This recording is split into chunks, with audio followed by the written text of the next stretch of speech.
Hey guys, Cam from 15 back it up with another video for you guys, and I'm back with another Fairy Tail manga chapter review for you guys.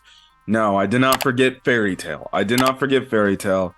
One, again, it's kind of the combination of me being busy with my personal life, and then two, as well as me just forgetting to freaking talk about the chapters. I read the chapters, and then I'm like, oh crap, I keep forgetting to talk about him. I have a scheduled day where I want to record and talk about it, but then I don't, which also kind of plays into the whole fact that I'm pretty lazy about it too. But I didn't forget about you guys.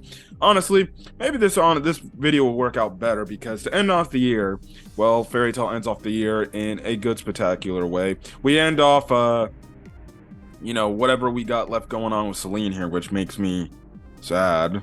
But it is what it is. And we now, yesterday's chapter, chapter 123, we pretty much finally get inclusions of more characters we've seen from the past from the original series Fairy Tail, and that is now what it looks to be Sabertooth, which I think I've heard Sabertooth might find a way or might get involved in the story at some point. So hey, I'm happy.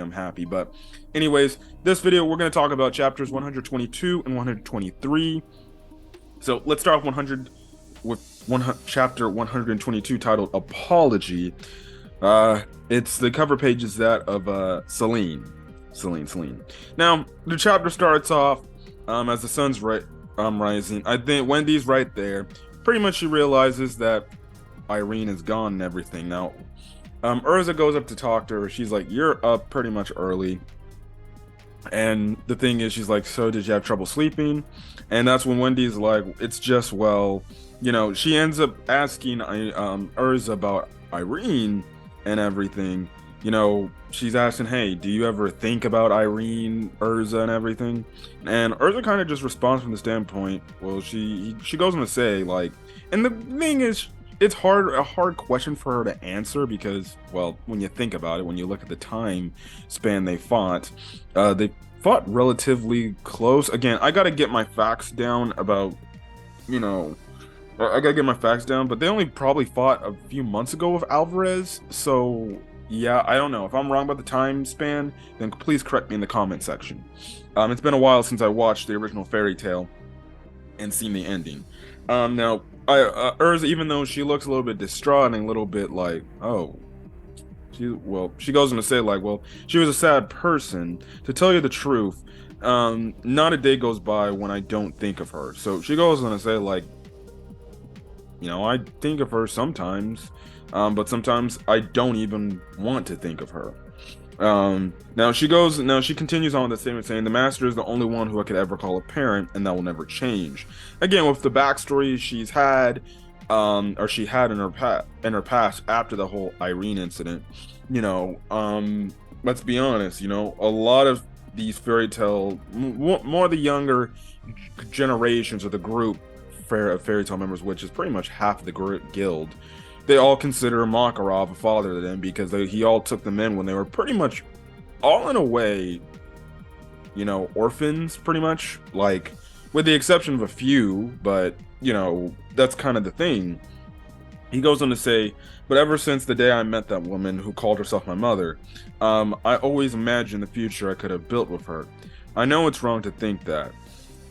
Which I thought it was actually a pretty interesting point to make about Urza finally, in a way, this was kind of Urza's acceptance of who her mother was and the fact that she was glad that if not for her mother, she would have not been born, and type of thing. That type of, spiel and everything. But I do like the fact that she's like, yeah, I wish I wish, we could have had, a better future. Now, if that's the case, then Urza would have been long gone dead by now because she's pretty much as old as the damn near Dragon Slayer. She's like over 4,000 years old and shit like that.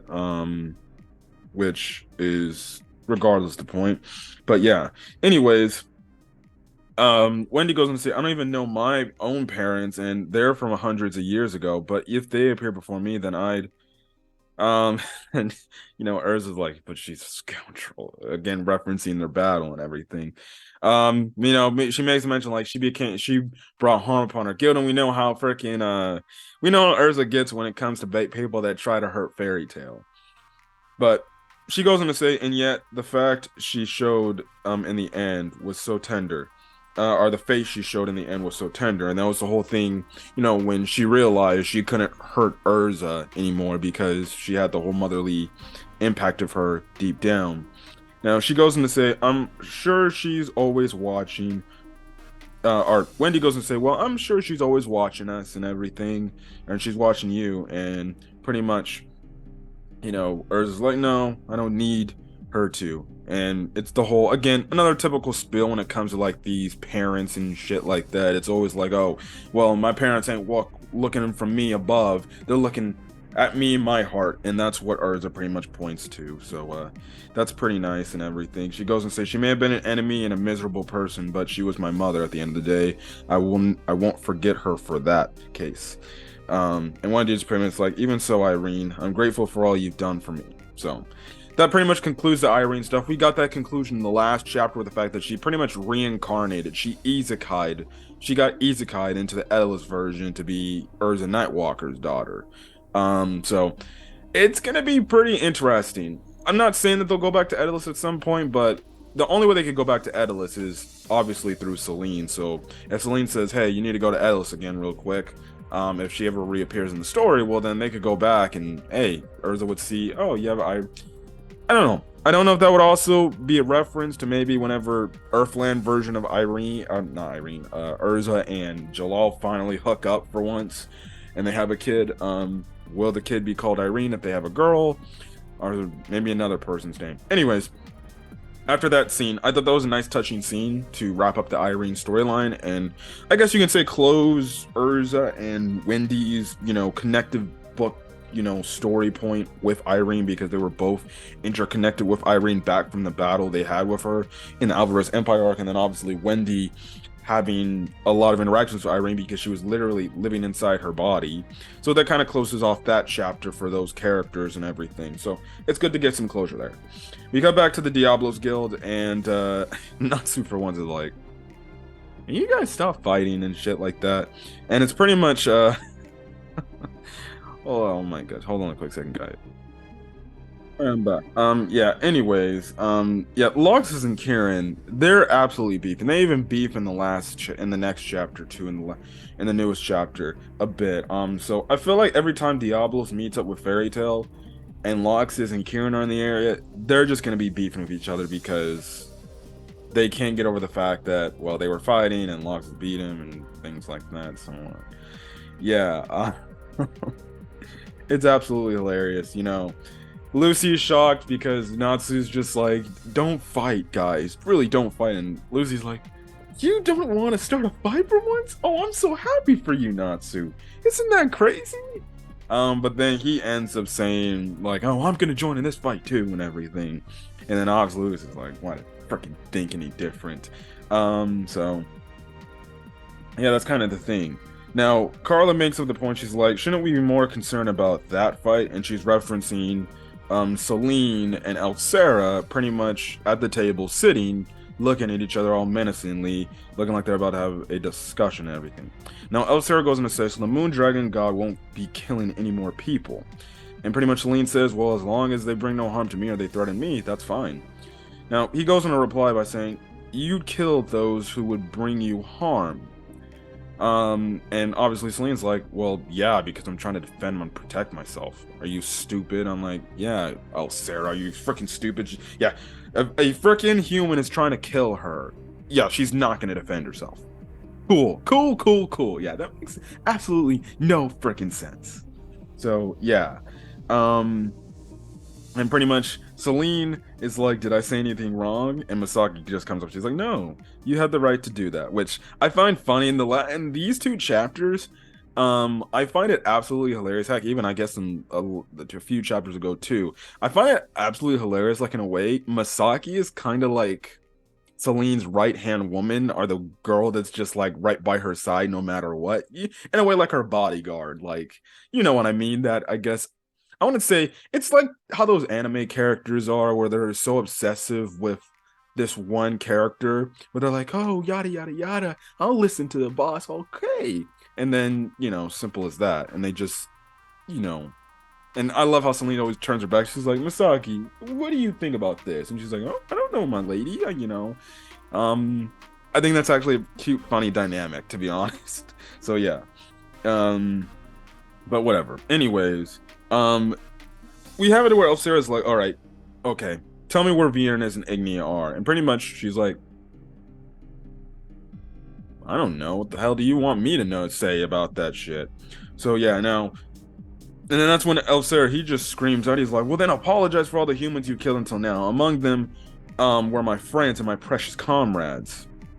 And I swear, the next panel, Celine gives this.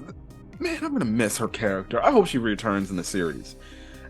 She gives this look. She's like, her eyes would be like wide open, and then you could see it to where if her eyes are wide open, it just slants like, and she's just like, really? You still haven't got over that after all these years, pretty much, dude? So, yeah, she's just speechless. And pretty much, Elsera, he's like, I understand, damn it. There's no sense in doing something like that.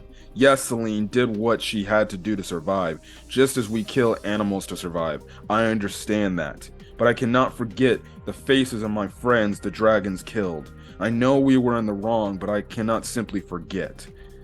So, yeah. And he goes on to say, don't, now, Celine, she ends up getting up. She's like, fine. All right, I'll give you what you want. I'll apologize. And, obviously Elsera's like, please don't, you don't need to do that. And everything, if you apologize, and then she gives her apology and she's like, my bad. Like, as if she freaking, like, accidentally bumped into somebody. Like, if you accidentally bumped into somebody, you're like, oh, my bad, sorry. Like, I remember reading the chapter, I was like, that's her apology. Shit, Celine's cool. I want to marry this girl. And obviously, Sarah's like, what? And they're like, Fairy Tail members are like, that's casual as hell. So yeah. Elsera, he looks pissed, but then he starts laughing and everything. Now, Celine again goes back and asks Misaki, she's like, what the hell did I do? Did I do something wrong? Misaki gives her like, nothing. And she looks like she's about to start laughing too. And pretty much Elsera, he's like, okay then. Well, please allow me to apologize as well. We humans have unreasonably stolen the lives of dragons. In that sense, we are both the same. I'm truly sorry. You get a panel shot of pretty much everybody frickin' just smiling and shit like that, whether it's frickin' Diablos or Fairy Tail, everything. Natsu goes and says, I guess this means the third dragon god is sealed then. And pretty much Celine is still asking Misaki, she's like, I don't get it. What the heck? I thought we went over this in the frickin' bath. Misaki goes on to say, well, certainly you did that. Humans and dragons are the same. And pretty much Celine goes and says, so we are. Getting along from now on may not be impossible, but it will require speaking with respect to each other's existence. And I'm like, yes, that's true.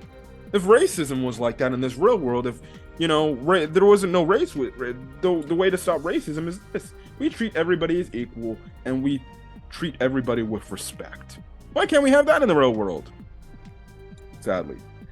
Elsera agrees, but Elsera continues to say, but Virnes and Ignia both remain threats, and not because they are dragons.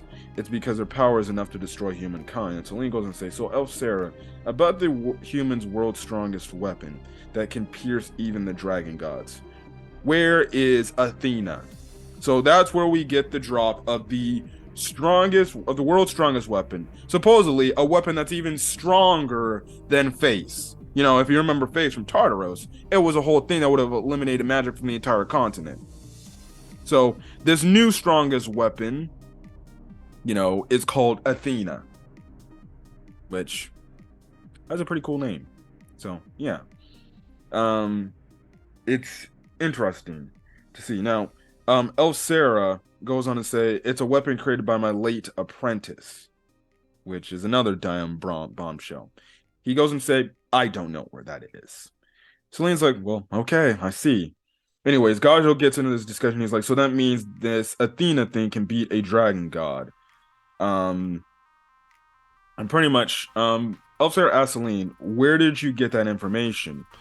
Now, Celine goes and say, I've been to all kinds of worlds, even worlds that are similar to this one.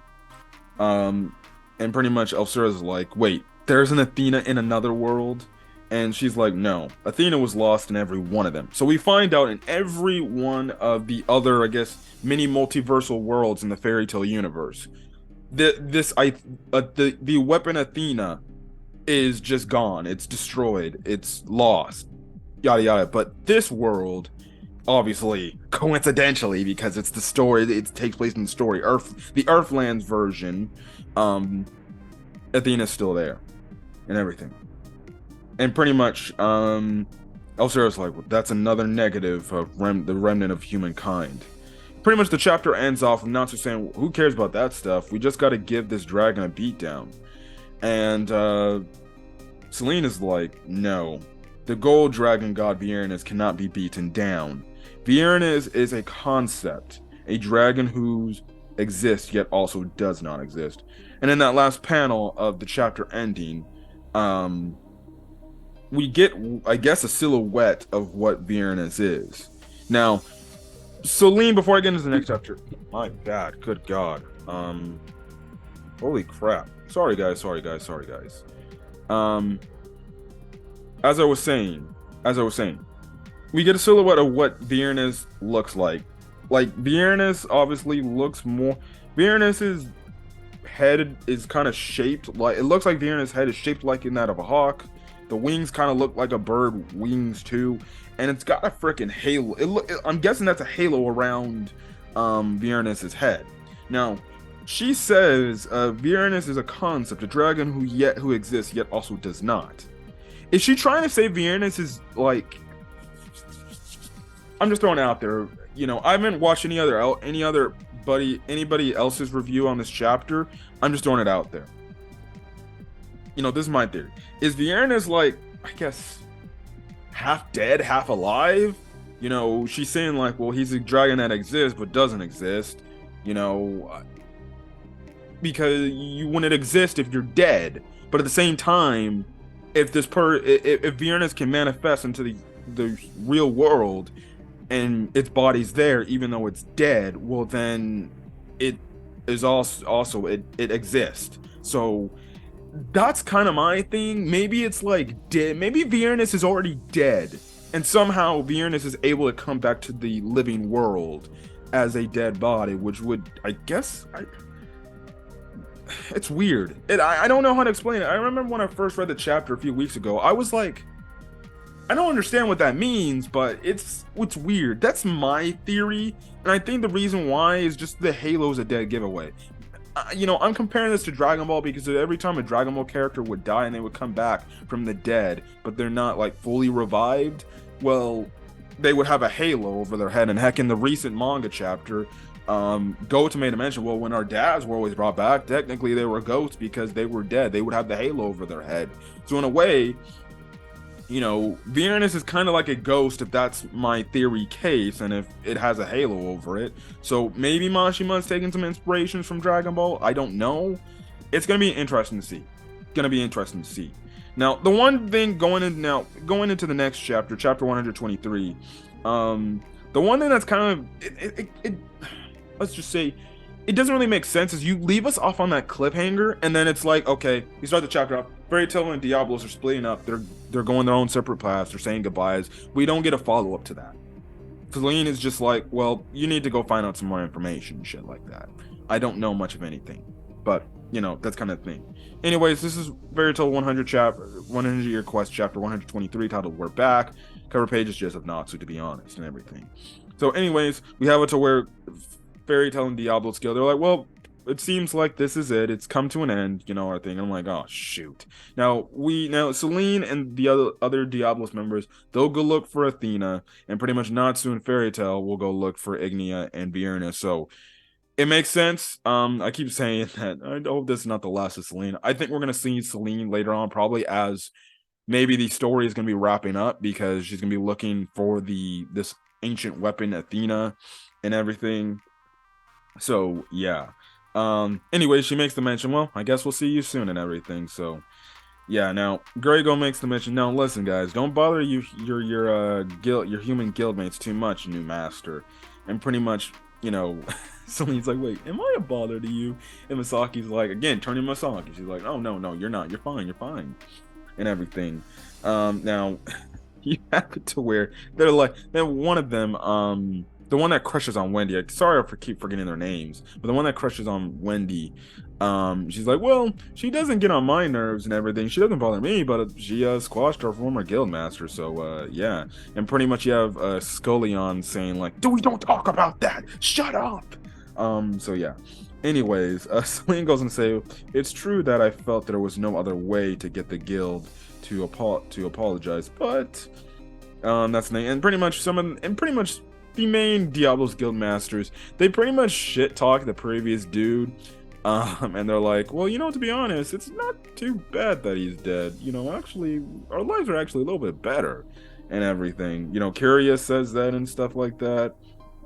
We have Kieran saying like he was actually pretty much, he had a power harassment and everything. I guess Misaki said he was also one of those people that had sexual harassment. Doesn't make completely looks just in his character design. He would probably do that. He would sexually harass the women in his guild. So yeah, but it definitely shows that Diablos, they're fine with Celine being their master. They actually hold no. To me, it actually feels like they're honestly happy that Celine killed him. They're probably like, oh, she killed him. Shit, who cares anymore? We actually like her better. She seems more lenient and everything.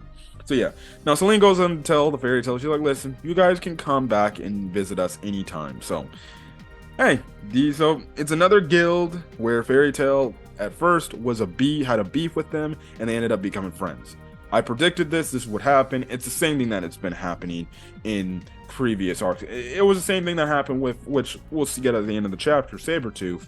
What happened with Sabertooth? They were beefing during the Grand Magic Games, and all of a sudden by the end, when they had to defeat one common enemy, well, guess what? They ended up putting their differences aside, and by the end of the arc, well, they ended up becoming allied guilds. So Diablos and Fairy Tail are not allied guilds. I think everybody could have predicted that. That's kind of the trope Fairy Tail somewhat does and everything. So yeah. Anyways, they say their goodbyes. Celine and her group says goodbyes. Again, like I say, it sucks that Celine's gonna be gone for now. I did like her character a lot. It's a nice way to end this little story arc, Celine's character off, but I know she's going to come back and she's going to return, because again, they're looking for the weapon Athena. Makes sense that she'll probably appear late game. We'll see. Anyways, Elsera is like, we'll meet until we meet again, Celine. He says his goodbye to Celine, and then she's like, until we meet again. Then warring one. So yeah, anyways, Fairy Tail ends up asking Elsera questions, and they're like, you said you would seek out Virnes and Ignia's whereabouts, but what are you going to do about that? Do you really have any leads? And Natsu's like, nah, not really, we don't have nothing. And he's like, what the fuck's the point? And pretty much, the Natsu's like, well, you see, we're gonna go find some information, but just for a bit, so we can get some intel. We're gonna head back to Fairy Tail. So they head back to Fairy Tail. They head back. They head back to their own continent. They're back in their own guild. They're back in Fairy Tail. All the Fairy Tail members are already back from their trip. They welcome them back, and pretty much we see it to where you just get typical Fairy Tail shenanigans in, typical Fairy Tail shenanigans in the guild hall and everything. Pretty nice. It's some of the more down to earth, some of the more heartwarming content and everything. You get a moment between Gray and Juvia. She's walking him. She's like, Gray-sama, and she hugs him and everything. She makes the reference of the whole fact when Gray fought the alchemist guy, that she transformed to Gray and Gray transformed into her and everything. Gray ended up remembering that and stuff like that. So yeah, absolutely hilarious. I when this boy Gray finally tells Juvie how he feels about her, I'm gonna be so happy for my boy, because honestly, I think Juvie's gonna be so shocked that she might actually pass out. Honestly, heck, maybe she'd be like, wait, you're lying, aren't you? I feel like she'll actually freaking be like, you're capping. You're not telling the truth. And he'll be like, no, I'm not lying, Juvia. And she'll probably be like, you're lying. So that's going to be probably funny. you have some of our boys talking to Wendy, and they're like, "Oh, Wendy, it's been days. It's been, so many days, and you're just a little taller." And pretty much Wendy again does her whole thing. This is kind of her trope of certain characters, like, "You've grown a little bit, man. We see you grow." And Wendy's always like, not really. I'm kind of the still same old me and everything." And pretty much you have it. I forgot the painter's name. Pretty much the painter makes them say, "No, that's not true. You've actually become a little more grown up." And pretty much, she's like, "Wait, huh?" And then Carla's like, "It means you're growing little by little, girl. Come on." So yeah, I need a time skip. I need a time skip after the series is over. I need to see an adult version of Wendy Marvel. I already saw what Wendy Marvel looks like in Edalus. I want to see adult Wendy Marvel, please and thank you. So I don't know if we get a future fairy tale series where it focuses on Natsu and Grays and the other, fairy tale members' kids or children. But I would like to see an adult Wendy. Not only because I'd like to finally see her actually get what she deserves, and that's respect on her name. Well, she has a lot of respect, but what I mean is, I guess body-wise, so she can be happy, so she doesn't feel like, I have small tits. Because that's our old MO. Anyways. Lox's group, they all freaking welcome him back and everything. He actually talks to Makarov, and he's like, "Lox, is you?" And he's like, "Oh yeah, you noticed. I took out the locker mud that, the old man shoved in me. I thought it was the source of my magic power, but it looks like I was wrong. By taking it out, I was able to show my true power." This scares some fairy tale members, like, wait, that was only him holding back? Oh shit, he's a monster. Yeah, Gajo and Levy. We get some more Gonly moments. They have a talk. Levy is like, "I was so worried sick about you, you damn idiot," and everything. And pretty much he's like, whoa, hey, listen to my fault. All of a sudden, I was with you, and then I just got transported somewhere. So, yeah, he's trying to, again, he's making some puns. Like he says, it had me God surprised, which is a reference to God Serena. So, I don't know. I feel like they're setting up a God Serena versus Gajo fight. I just feel like they're setting that up right then and there. So yeah, and then pretty much Levy's like, "What the hell does that mean?" And you have to wear Lily's like, "Oh God, Gajo and his freaking buns are so stupid."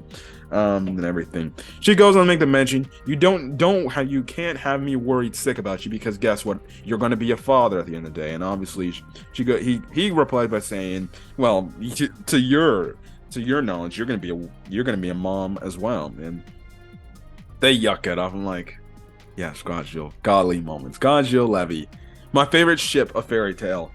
I don't care. I have my favorite ships. All of them that are in the series, but Gajo and Levy are my favorite ship. It's my favorite pairing. Not only because out of I guess in terms of the original pairing couples, the way they were going, it's not because that they actually went all the way and they're actually having a kid. And I'm still waiting on several couples like Urza Jalal, Gray Juvia, Natsu Lucy to finally hook up and get together, but it is what it is, but whatever. I did like that moment. It's nice. I really do have a feeling that we're actually gonna see Levy give birth to the kid. I really think we're gonna get a chapter where Mashima's gonna give us a chapter where Levy gives birth to I guess their son or their daughter. I don't think it's confirmed yet what they're gonna get. So he's on the table. He's explaining to the two old people, and I forgot their names. Romeo's dad and his friend. He was talking about Lucy getting stuck in the labyrinth wall, and pretty much her butt was sticking out. It kind of gets a little bit dirty. They go on to say like, "Oh, I would be turned on if I would see that." I'm like, yes, we get Lucy's hot, bro. It's funny because they asked, and I was like, "So did you tap that booty or something like that?" Pretty much saying, did you slap her ass? He's like, "No, not really. I just pulled on her." Which it sounds a little bit more inappropriate than it sounds like. So, yeah, but again, that's kind of the thing there. Now Urza has a talk with Makarov. She goes on and said, "Well, we're returning temporarily. We're looking for information on a book about the 5 dragon gods. Do we have it in the guild's library?" And pretty much Makarov's like, "We don't have any." And Urza's like, "What are you talking about? We don't have any." And he's like, "Well, you see, we've gotten our guild destroyed like damn near 300 freaking times. I'm just BSing you. They got the guild hall's been destroyed like 2, 3, 4 times in this series alone.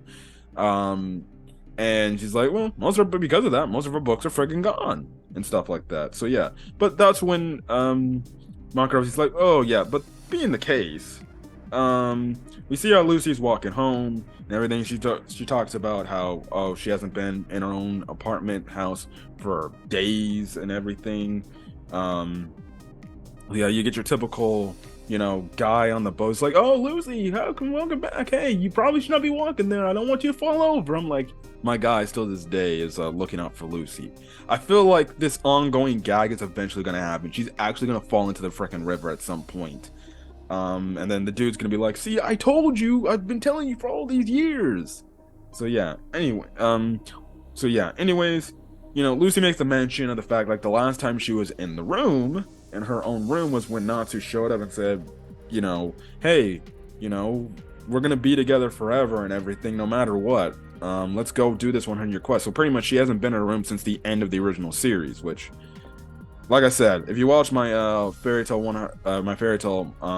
Alvarez Empire Part 2 arc review, I do make a mention saying, I think in a way that was Natsu in a way confessing to her in his weird type of way that, we're gonna be together forever, yada yada yada. So I don't know what you're talking about. So in a way, I guess you can say Natsu already confessed his feelings to Lucy, but we're still waiting for them to get together. But whatever. So yeah. Anyways, we find out a month's time has passed since that point in time. Okay, so there you go. A month time has passed. And pretty much the chapter ends off. At first, I thought, it's gonna be Natsu in there just chilling, and he's gonna be like, "Hey, how you doing?" And he's gonna be on her bed just chilling, and she's gonna be like, "What the hell are you doing here? Get out!" But no, it's not Natsu. It's Sabertooth, Sting, Yukino, Rogue, and Minerva. They're all there, and they're like, "Oh, hey, Lucy, it's been a while. How have you been?" And things like that. So that's kind of thing. If I could imitate Shermie, I would do my best Shermie impersonation, and I know she would just imagine this anime, which is confirmed, just hearing Shermie's voice as Lucy saying, "My room!" And obviously he screams like, "Why are you here?" And pretty much the chapter ends off with Makarov saying, "It's Sabertooth." So that's how we end the chapter off. Mashima did say that he was looking to get Sabertooth involved in the story. Why Sabertooth is there, I have no idea, but it seems like Sabertooth's going to get involved. Maybe they got an issue that maybe might pertain to the Dragon Gods, which may give them a lead to Virnes and Ignia. Potentially could be the case there. But it's good to see Sting and Rogue again, Minerva and Yukino. They're obviously going to be in the story. It seems like they've been doing a rotating part of this, so it's gonna be interesting to see these characters and see how much stronger they've actually gotten. Because let's be honest, in the Alvarez Empire arc, they didn't really get much of a focus. Sabertooth got some focus, but they didn't really get much of a focus after, the time skip and everything. But it's great to see that. Well, guess what? It looks like a Sabertooth guild is gonna be getting connected to this. So yeah. But anyways, guys, sorry again for the late chapter review upload. But yeah.